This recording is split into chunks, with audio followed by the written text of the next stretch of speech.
Blog Talk Radio. Welcome to the Devereux Committee of Pro Wrestling, presented by the Idiot Radio Network, offering a weekly look into the world of professional wrestling with guest interviews, news, results, and much more. Now here's your host, Stephon Devereux. Welcome to the Devereux Committee. We are back. Another awesome show planned out for my fans this week. Man, after last week, I thought that we had a pretty good show. Ended on a high note. Listen to my man Sam Houston's latest single. Gave a shout out to one of my heroes growing up. And then it was like an avalanche of news just hit me after we went off the air. I really wanted to go back on, but I said, okay, I wasn't allowed. So, but what a week. So as I said, we went off the air, and I got hit with the sad, actually it was devastating news. And it was one after another. But we're going to start with, like I said, one of my heroes.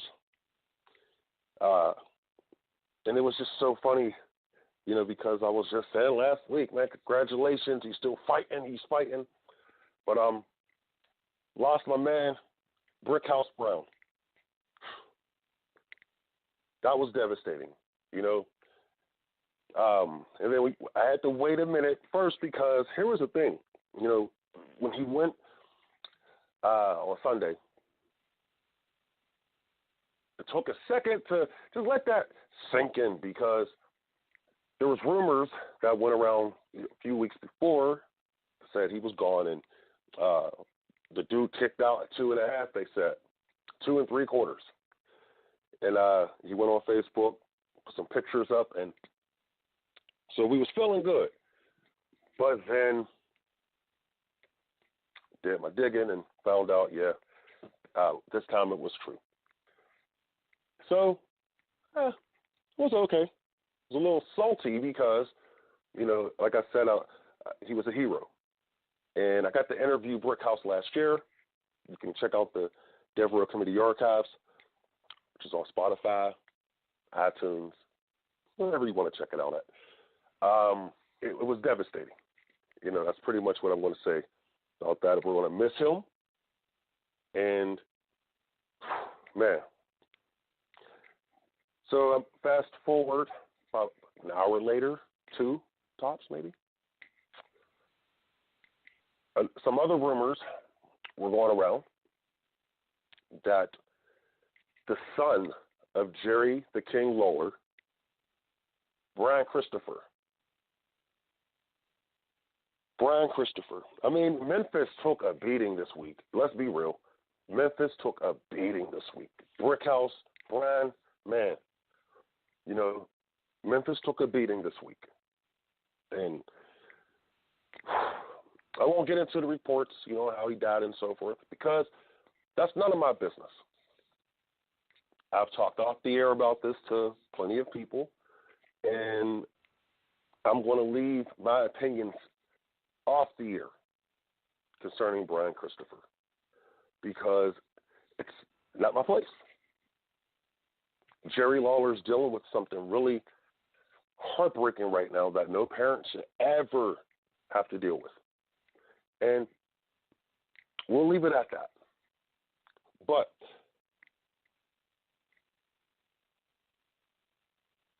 Brian Christopher, man, I grew up watching Brian Christopher as well. He's not that much older than me. He was not that much older than me. But I grew up watching him. And I didn't realize, when he first came out that he was the King's father or son. I didn't realize the King was his father. I really thought that was cool, when people start talking about it on little dirt sheets and stuff. And that's when I started getting into dirt sheets. But kid, he just, every time I see him in my mind, He just had that conniving little smile on his face, to where one minute he looked like he was just having so much fun, and he was using that smile to con you, you know, and that was pretty much his gimmick. From what I've been told, I've never had a chance to meet Brian Christopher, but from what I was told, he was a total opposite. You know, he was dealing with some legal issues recently, and let's just say that I don't think it's my place to get into that. So, yeah, we're not going to do that. I'm trying, but I'm not going to do it. Oh, my goodness. Yeah, because I have some opinions on this, but I want to get into the big controversy a little bit later. Okay? I'm going to get into that a little bit later. But, so let's go back to Sunday, fast forward, a few hours later. Oh, my goodness. Now, this one was painful as well. But I knew he was sick, and, I got some friends who was very close to him, and they were saying he was sick and he was going through some health issues. And but Nikolai Volkoff, the Russian Bear himself, one of my favorite wrestlers growing up, and I'm going to be honest with you.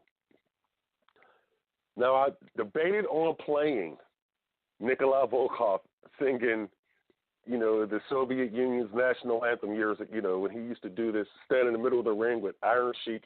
I debated on playing it, and I was going to play it, but with our political climate out here, no. No, because I do not want to have people coming at me, because I know how them damn liberals are, and I don't want them coming at me. Oh, no. Tinted, by the way. Anyway, but the Russian Bear, man, Nikolai Volkoff. See, when I was talking about Brian Christopher and Brickhouse Brown, I was talking, my tone was a little bit more sad. You could hear it probably. I don't know. You tell me. But Nikolai Volkoff, I have nothing but fond memories of this man. The character was incredible. It was probably one of the most, incredible characters of its time. Because, let's think, 84, 85, 86, 87, United States and Russia, same thing we're going through now. But you had this one guy, Nikolai Volkoff, who was standing in the middle of the ring with the Iron Sheik and Classy Freddie Blassie. And he would sit there and sing his song, and he would sing the anthem, and then afterwards the Iron Sheik would say, Russia number one, Iran number one, USA pooey, spit down. Oh, my God, that was probably some of the greatest moments as a kid watching this happen as a wrestling fan, because you knew that the good guys were coming in and they was going to whoop on them. You knew. Oh, you knew. It didn't matter. Hulk Hogan, Jim Duggan, whatever. These guys were going to get beat up. And that's what was fun about Nikolai Volkoff and Iron Sheik. They were very entertaining. Two very serious men outside of the ring. But when they got in the ring, man, they were just some fun guys to watch. And you put Classy Freddie Blassie with those two, it was an incredible run. Those three men, I will always remember those three men, because I think I was 7 years old when I started watching the WWE. So 84, 85 on a full-time basis. And Hulk Hogan's Rockin' Wrestling Saturday morning cartoon show, Classy Freddie Blassie and Iron Sheik and Nikolai Volkoff. They had, their characters. It was so awesome to watch as a child. We as adults now who watch this sport, this is why we are so critical of the business we are watching right now. Because when we grew up, these people meant something to us. Does Rusev mean anything to you? cool on social media. It's nice to have the Rusev Day. But can you imagine if we had a Nikolai Volkoff? These are men, I'm talking today, in today's business. These are men who believed in that word kayfabe. Nikolai Volkoff, man, he kayfabed until the day he died, I heard. So I'm not even, I'm just saying, this guy right here, that's what you call legendary. That's what you call a real professional wrestler.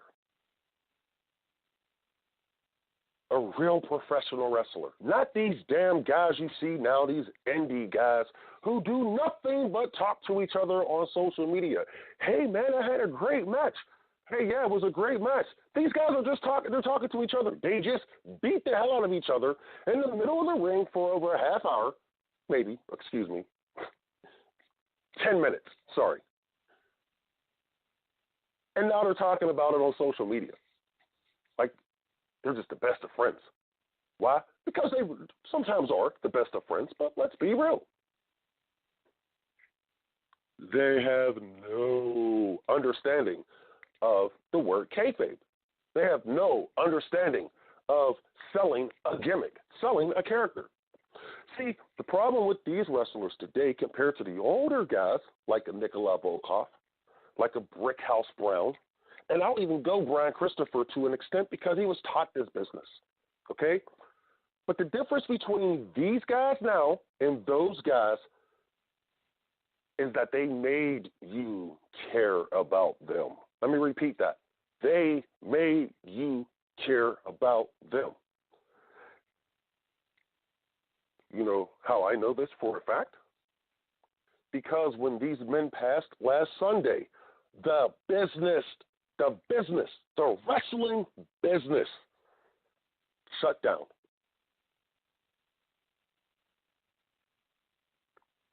Give me 3 indie wrestlers or 3 wrestlers, but these can't come on. Let's be real. 3 wrestlers, one day. Give me 3 indie wrestlers. God forbid this happens, but give me 3 indie wrestlers all in one day. Do you think the wrestling business is going to give a damn?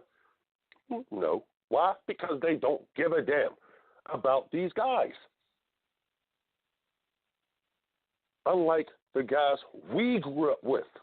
And I know a good bit of my audience, I know the demographics because I study the numbers, of course. But you know I'm right. You don't believe me? You can email me, stephondevereux@gmail.com, and you can tell me how I'm wrong. I don't know, man. If you're listening live, you can give me a call at 929-477-1671, and I'll give you the floor. Don't mind. But we cared about the guys we knew, we grew up with. And we knew nothing about their personal life. We wanted to learn about their personal life because we knew nothing about it. Why should a wrestling fan care about the wrestlers today? We know everything about them. There's no reason for me to want to. See, when I was a kid, where Ric Flair said he was flying here, flying there, flying, he did this and did that, man. That was an exciting life to me. You know why I felt it was exciting? Because I didn't see it. I just heard him tell that. When I was a kid, I wanted to see what Russia looked like because Nikolai Volkoff was talking about Russia. You feel what I'm saying? These kids today, these boys today, these ladies today, man, they tell you everything that they do. I know everything they're doing. Why? Because they're on social media. Social media all day long. So why should I care? Why should I care to watch them in a ring either? Can you imagine if social media was around during the NWO days? How about the Attitude Era, which was still, to me, the NWO days? But let's be real. Can you imagine if social media was around during those days? There would be no Attitude Era. There would be no NWO. Or it would, actually, there would have been, but it would not have created what it created. It was an atmosphere that wrestling fans was able to get behind and say, oh, my God, they wanted to learn and know so much about these things. The wrestlers, the characters, what they were doing. But they couldn't find out. So you know where they went? They went to the dirt sheets. The dirt sheets, yes. You know who the people who are probably more upset about social media right now is the dirt sheets. Because back then they was your social media. Within the wrestling fan base, it was your social media. You went there to find out who was doing what. You sent a letter in. Hopefully your letter made it to the newsletter. If it didn't, hey, it didn't. But you still kept trying because you wanted to get heard. Business has changed now.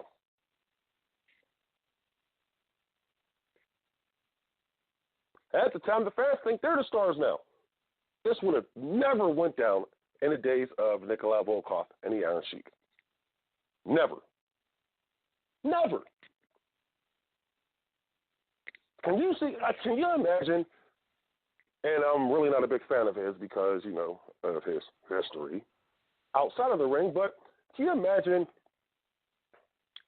these fans trying to take over a Dick Murdoch match? I can literally see Dick Murdoch go into the audience right now and beat the hell out of somebody. Yeah, I could. Yeah, I could. But anyway, we're going to move on. There was a little bit of a controversy that came out this past week as well over one of the deaths, and that was the death of Brian Christopher. Now, one of my mentors, and I'm going to be biased here. I'm going to be, because this man is one of my mentors. This guy sat down with me and told me more about the wrestling business and how to live life outside of the wrestling business. Anybody else. And he gets the worst rap. But I know this man personally. I know what he's done for this business. I know what he can do for this business. But he's blackballed, of course, because he's too controversial. But the thing about it is, he's probably one of the most over men in this business. Why? Because of what I just said about Nikolai Volkoff, Brian Christopher, and Brickhouse Brown. And that is, fans care about him. They care about him. They want to know what he's doing. Because why? He doesn't show you anything. But when he does open that door to crack it, just cracks it a little bit, this is what happens. Oh, man. So, New Jack. Whew, my man. New Jack went on Twitter, and I'm not going to repeat exactly what he said, but I'm going to paraphrase just a little bit. He pretty much told Jerry Lawler to die like his son. Man. And New Jack has been getting destroyed in social media because of this. Now, this isn't the first time I've heard New Jack say something about Jerry the King Lawler. This is not the first time. I know how New Jack feels about Jerry Lawler. And I'm pretty sure a lot of other people know how he feels as well. Because New Jack tells you how he feels. If you ask him, he'll tell you. Sometimes he'll tell you without asking. But this is who Jack is. A lot of people have some very, very, very negative feelings about Jerry Lawler.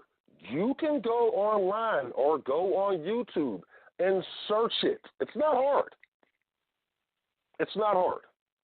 Do I agree with New Jack doing what he did at the time? Well, probably. I mean, look, I wouldn't have done it. I mean, sometimes I would do stuff like that.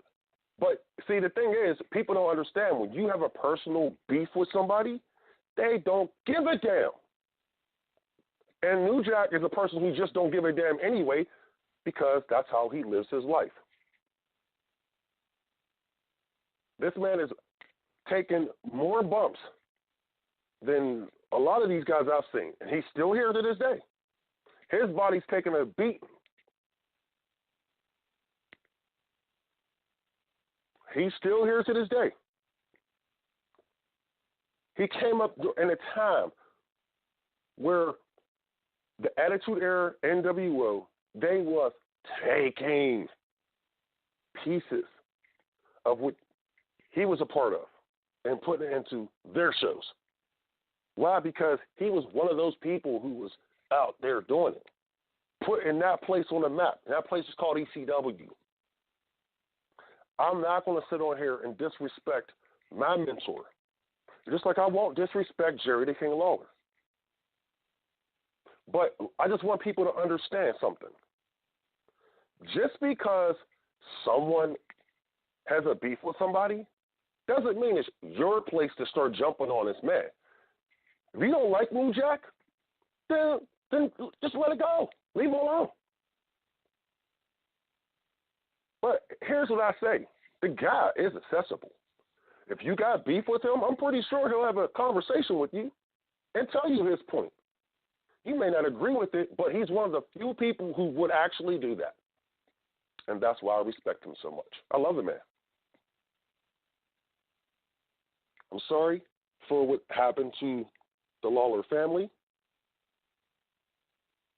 But I'm just not even going to, I'm not going to choose a side. Of course, I can't do that. But I just want people to understand what's going on. Now, and who New Jack is. Because he's actually the dude's cool as hell. I'm not going to lie. He's never done a bad thing to me. Never. And I've had people who has done bad things to me in the wrestling business, and they're still walking around like their stuff don't stink. New Jack has never done a bad thing to me, and he doesn't walk around like acting like that. He's a real dude. Sometimes he just says what he feels. I'll move on. Oh, man, so look, so we have some, and I'm not a big Raw fan. I'm sorry, I'm not a big Raw fan. So I'll DVR it. If something comes up, I'll go check it out. But, man, I can't believe what I seen this past week on Raw. But it's not fair, though, either, because Paul Heyman's probably the greatest manager of our generation. Do I believe he's better than Bobby Heenan? Yep. Do I believe he's better than Jimmy Hart? Yep. Do I believe he's better than Slick? Yep. Do I believe he's better than Classy Freddie Blassie? Yep. Do I believe, I'm going through all the managers, Skandor Akbar. Maybe not Gary Hart. Nope, he's better than Gary Hart.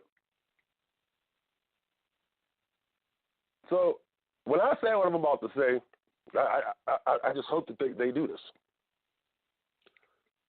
So Paul Heyman gets assaulted a little bit by Brock Lesnar, who's playing his character of he's tired of people eating off of him or whatever. That's cool. Nice guy. I like it. Because Brock's my dude. I mess with Brock. That's my homie. All right? But let's go back.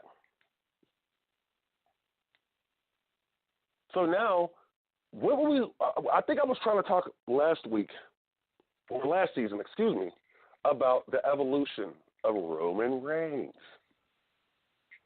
SummerSlam, we got Roman Reigns taking on Brock Lesnar. Brock Lesnar has just beat up Paul Heyman. Brock Lesnar is on his way out of the WWE so he can resume his UFC career. He'll be back, of course, in the WWE. I'll give it about 2 years tops. I mean, he's making too much money not to go back. But Brock Lesnar beats up Paul Heyman. Paul Heyman does the one thing that Brock Lesnar did not think he would do, and that was actually go and help Roman Reigns win the championship. That's what I'm predicting at SummerSlam.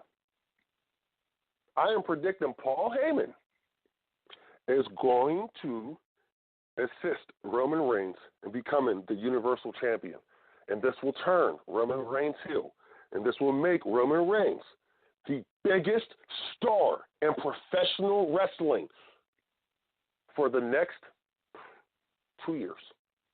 A Paul Heyman next to a Roman Reigns, sick. A heel Roman Reigns, sick. Come on. Now, you know as well as I do, Roman Reigns should have turned 2 years ago. You know that as well as I do. No, of course not. The WWE, they dragged their feet. They didn't turn John Cena when he should have turned, so they're not going to do the same thing with Roman Reigns. Until now. Because it's needed. The WWE's grown stale. Well, .com has grown stale. Because, you know, after they sat there and did what they did 2 weeks ago on SmackDown and fired my buddy James Ellsworth, my hero, your hero, our hero, James Ellsworth. Okay, I'm going to calm down. Yeah. I'm sick. Hashtag rehire Ellsworth. But anyway, Roman Reigns becomes Universal Champion with the help from Paul Heyman. Paul Heyman will then mold Roman Reigns into being a real champion. An old school like heel champion.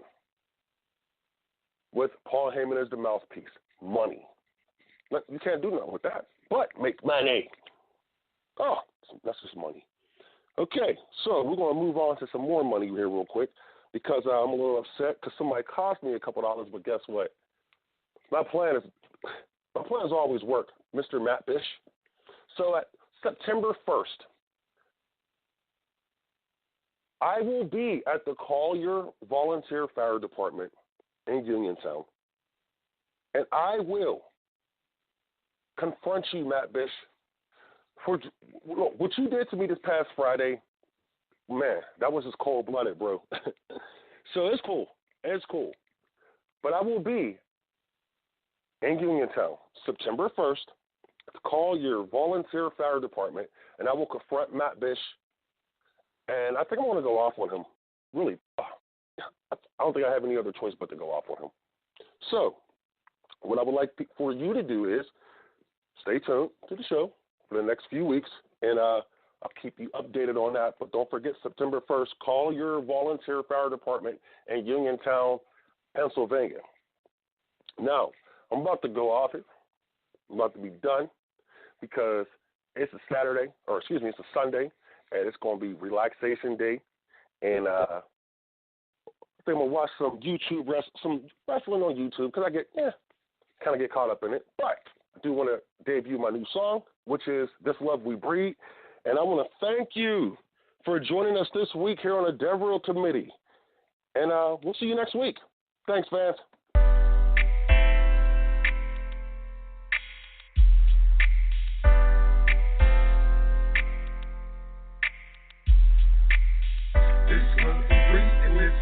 Place, keep us protected, my baby.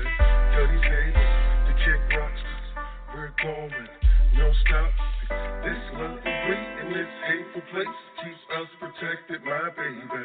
Tell these haters to kick rocks, cause we're going, no stop. Girl, perfect as shape, resting nice ass in perfect place. This love in my path, here spinning fast, palms always sweaty. When I'm with you, my heart beats so heavy. Heavy in love, praise never considered. I was never on time for them late night dinners. This girl's a winner, but not too much bragging. These butterflies in my stomach got me singing Michael Jackson. I couldn't help it if I wanted to, no lie. My life should be filled with you. And you're so fly, like a plane in the sky. Never no pain from you. No argument, something that I believe is true. Cause it's you that keep me calm and chill. No Netflix needed, just space to spill. This everlasting love on each other. This hot and passionate hate, making love to one another. Protected, my baby. Tell these haters to kick rocks, cause we're going, no stop. This love we breathe in this hateful place, keep us protected, my baby. Tell these haters to kick rocks, cause we're going, no stop. When the haters come, we simply laugh at them. Something like this should be used as perfect jokes as motivation through all this hate, and only make it stronger as we deal with situations like these as we grind for cheese to build upon this legacy. I see so much starting front, but not from us. Even though we get what we want, y'all dudes punt while we go for it, taking many chances just to stay legit. Can't give these haters any ammo. When they see you happy, they get cutthroat. Friends become enemies cause they jealous. Your jealousy is the fire that's in my belly, to make sure she's guarded like a queen. Cause haters do anything to ruin the dream. In this hateful place, keep us protected, my baby. Tell these haters to kick rocks, we're going, no stop. This love we breathe in this hateful place, keep us protected, my baby. Tell these haters to kick rocks, we're going, no stop. This love we breathe in this hateful place, keep us protected, my baby. Tell these haters to kick rocks, we're going, no stop. This love we breathe in this hateful place, keep us protected, my baby. Tell these haters to kick rocks, we're going, no stop.